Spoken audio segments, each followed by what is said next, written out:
नमस्कार, स्वागत है आपका 10 न्यूज़ नेटवर्क में और आप देख रहे हैं 10 न्यूज़ नेटवर्क यूट्यूब चैनल।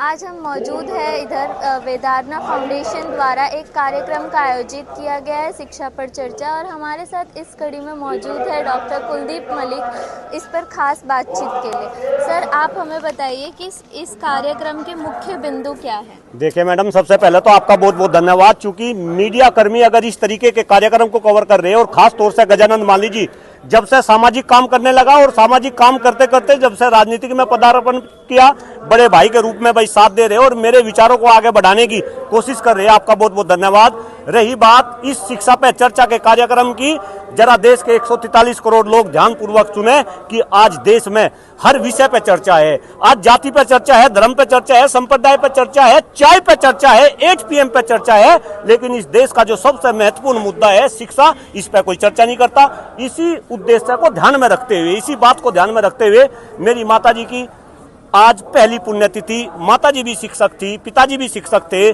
शिक्षा क्षेत्र से पत्नी भी शिक्षक है, अभी माली जी ने बताया।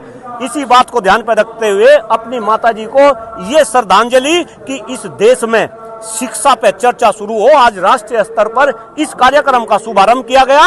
और सौभाग्य है हम ग्रेटर नोएडा के जितने भी शिक्षा जगत में काम करने वाले लोग हैं कि इसकी शुरुआत ग्रेटर नोएडा की पवित्र धरा से किया गया। चूंकि भाई मेरी जन्मभूमि मुजफ्फरनगर शामली जिला है, लेकिन कर्म भूमि हमारी और माली जी की सबकी यही है। तो आज से इस कार्यक्रम की शुरुआत की। ये कार्यक्रम धीरे धीरे उत्तर प्रदेश जो सबसे बड़ा राज्य है देश का, इसमें बढ़ेगा और फिर इसे हम देश के अलग अलग कोनों में लेकर जाएंगे और हम सरकार को मजबूर करेंगे, विपक्ष को मजबूर करेंगे कि इस देश में जो तुमने ये चर्चा कर रखी जाति धर्म संप्रदाय की, ये खत्म होगी और इस देश में अब शिक्षा पे चर्चा चलेगी, शिक्षा पे चर्चा चलेगी।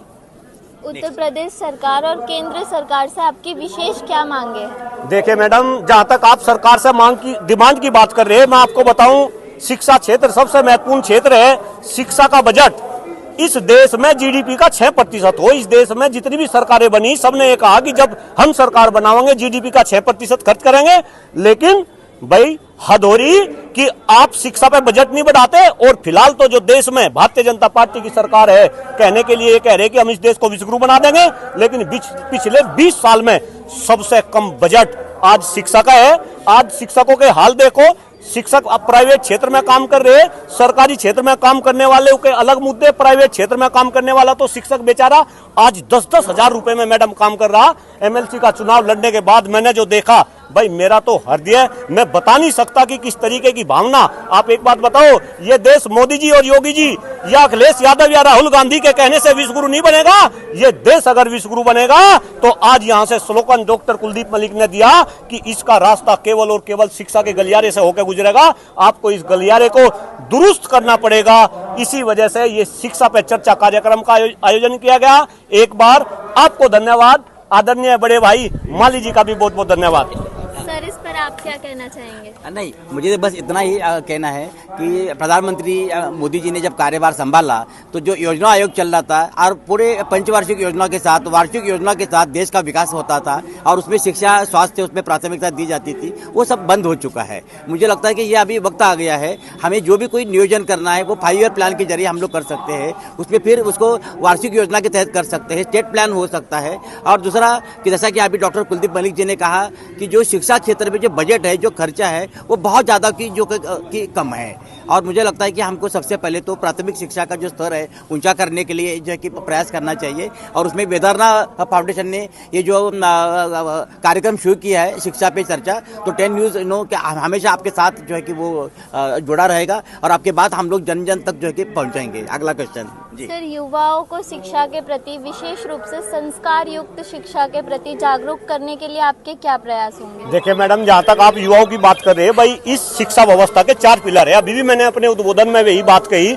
सबसे पहला शिक्षक, इसके बाद में छात्र छात्र है जिनकी आप युवाओं की बात कर दी। इसके बाद इसमें जो तीसरा पिलर है वो अभिभावक है जो अपने बच्चों को शिक्षित कराना चाह रहा, और चौथा पिलर इसमें जो है प्रबंधक है। आज चारों पिलर शिक्षा व्यवस्था के लगभग धराशायी है, लेकिन इनके बारे में कोई बोलता नहीं।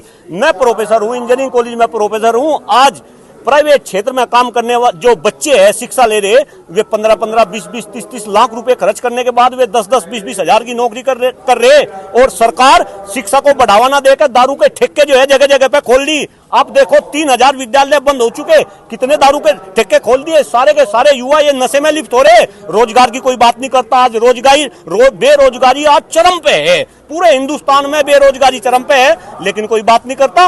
अब ये चलने वाला नहीं है, चूंकि ग्रेटर नोएडा की क्रांतिकारी धरा से आज से शिक्षा पर चर्चा की शुरुआत हो चुकी है। नई शिक्षा नीति कार्यान्वयन पर आपके क्या विचार? कार्यान्वयन देखिए मैडम, अगर आप नई शिक्षा नीति की बात कर रहे हैं, मैं अलग अलग जगह घूम रहा, परसों भी मैं बुलंदशहर में एक गोष्ठी को संबोधित कर रहा था। ये सरकार केवल प्रचार प्रसार कर रही नया शिक्षा नीति का।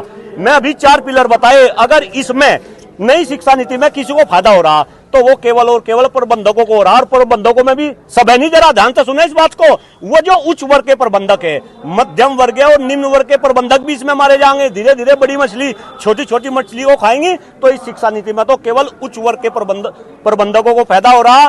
देश में जिसके पास में पैसा होगा, जरा ध्यान से सुने, हिंदुस्तान के 143 करोड़ लोग 10 न्यूज के माध्यम से आप तक ये बात जा रही, जिसके पास में पैसा होगा वो फ्री में डिग्री खरीद देगा। इस देश में अरे युवा पढ़ेंगे लिखेंगे और फिर 40-40 लाख रुपए में नीट का पेपर बिकेगा, यानी कि देश में फर्जी डॉक्टर बनेगा, फर्जी इंजीनियर बनेगा और यहाँ तक कि फर्जी ब्यूरोक्रेट्स बनेगा। ये शिक्षा व्यवस्था आपकी। आप इस देश को विश्वगुरु बनाना चाहते हैं, आप 143 करोड़ लोगों का पागल बनाना चाह रहे। अरे आज डॉक्टर कुलदीप मलिक ने ग्रेटर नोएडा की क्रांतिकारी धरा से नारा दिया है कि अगर देश को विश्वगुरु बनाना है तो आप शिक्षा व्यवस्था के गलियारे को दुरुस्त करो, अदरवाइज इसके अलावा आपके पास में कोई चारा है ही नहीं। बहुत बहुत धन्यवाद बहुत बहुत सर, 10 धन्यवाद। न्यूज़ नेटवर्क से बातचीत करने के लिए।